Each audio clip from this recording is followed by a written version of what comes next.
بسم اللہ الرحمن الرحیم. میں ہوں ملک محمد علی. پروگرام بات سے بات ملک محمد علی کے ساتھ. ایران جنگ کے حوالے سے پاکستان جو کچھ کر رہا ہے وہ اب کوئی ڈھکا چھپا نہیں رہا.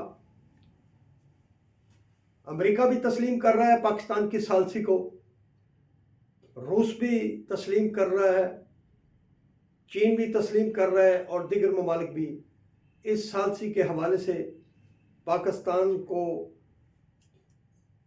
سپورٹ کر رہے ہیں، اور بالخصوص چین اور روس نے تو اس کا اعادہ بھی کیا ہے.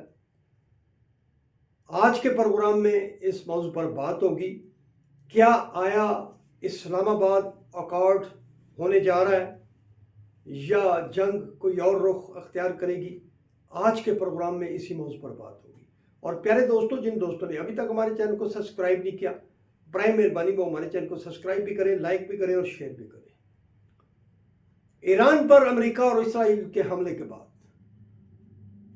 جو دنیا کے اندر معاملات چل رہے ہیں، معاشی طور پر بھی اس کا بہت زیادہ نقصان ہو چکا ہے، انسانی جانوں کا بہت ضیاع ہو چکا ہے، دنیا مفلوج ہو کر رہ چکی ہے، اور تیل کی قیمتوں میں اضافے سے دنیا بھر کے ممالک کی معیشت دھڑم سے گر چکی ہے. اب اس حوالے سے پاکستان نے بہت زیادہ کوششیں کی، اور بالخصوص اسلامی ممالک کی بھی پاکستان کو حمایت حاصل رہی کہ وہ کوئی کردار ادا کرے.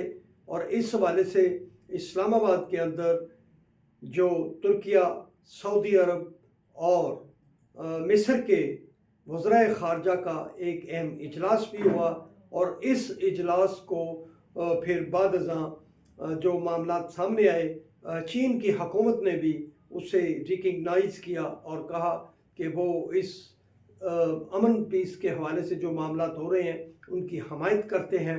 اور پھر یہ بات سامنے آئی کہ اسلام آباد کے اندر عین ممکن ہے کہ مذاکرات ہو چکے، اور اس سلسلے میں بات آگے بڑھنا شروع ہوگی. اور پاکستان نے ثالثی کردار ادا کرتے ہوئے جو امریکہ کے ساتھ بھی رابطے میں تھے، اور چین کے جو دیگر ممالک تھے، روس، ان کے ساتھ بھی پاکستان کی کوارڈینیشن موجود تھی.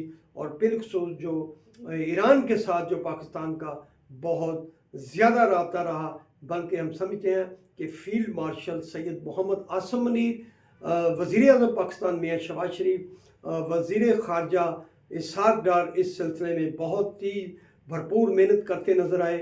اب جو موجودہ صورتحال ہے اس میں اب آخری دھمکی دے چکے ہیں امریکن پریزیڈنٹ ٹرمپ کہ منگل تک کا وقت ہے ایران کے پاس کہ اگر انہوں نے وہ معاملات یا شرائط کو تسلیم نہ کیا، معاہدہ نہ کیا، تو پھر وہ جو ایران ہے اس کو کھنڈروں میں تبدیل کر دیں گے اور اسے پہاڑوں کے زمانے میں لے کر چلے جائیں گے، اندھیروں میں دھکیل دیں گے.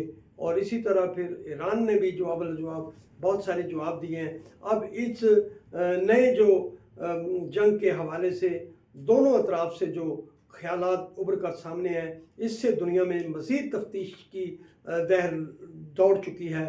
اب جو ذرائع بتا رہے ہیں کہ پاکستان کے اندر جو کوششیں ہو رہی تھی اس کو اسلام آباد معاہدے کا نام دیا جا رہا ہے، اور کہا جا رہا ہے کہ عین ممکن ہے کہ اس معاہدے میں امریکہ اور ایران جو ہیں وہ بھی جنگ بندی کے حوالے سے کسی نہ کسی پہلو پر ایک ہو جائیں، اور جنگ بندی کو عارضی طور پر کر کے یا مستقل بنیادوں پر اس حوالے سے بہت ہی قریب معاملات آ چکے ہیں. جو ذرائع کہہ رہے ہیں کہ عین ممکن ہے کہ یہ معاہدہ ہو جائے، اور اس کو اسلام آباد معاہدہ کا نام دیا جا رہا ہے. اب یہ ایک طرف تو اسلام آباد معاہدہ کے حوالے سے پوری دنیا کے اندر معاملات سامنے آ رہے ہیں، تبصرے ہو رہے ہیں، اور دوسری طرف جو ٹرمپ اور ایران کے حوالے سے جو سختی آئی ہے بیانات میں، اس حوالے سے بھی بہت باتیں ہو رہی ہیں کہ آیا کہیں یہ جنگ کسی خطرناک جنگ میں تبدیل نہ ہو جائے.